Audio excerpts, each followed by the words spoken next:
Sobre la costa del río una paloma muy blanca detuvo su largo vuelo de brisa, cielo y distancia.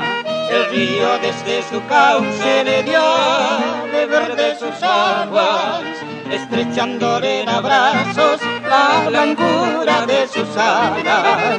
La paloma dijo al río que su vuelo continuaba, abrió sus alas al viento y se alejó por la playa.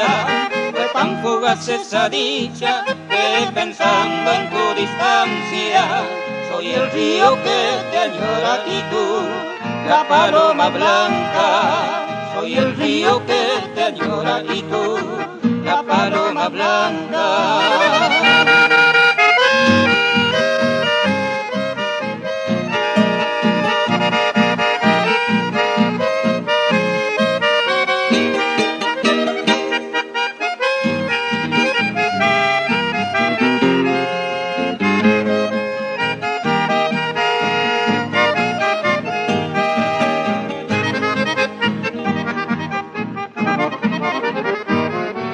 Por el cauce de aquel río la paloma en su llegada fue la ilusión del encuentro por un adiós que dejaba.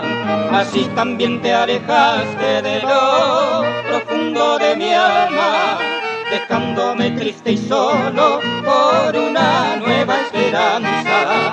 La paloma dijo al río que su vuelo continuaba, abrió sus alas al viento y se alejó por la playa. Fue tan fugaz esa dicha que pensando en tu distancia, soy el río que te añora y tú, la paloma blanca. Soy el río que te añora y tú, la paloma blanca.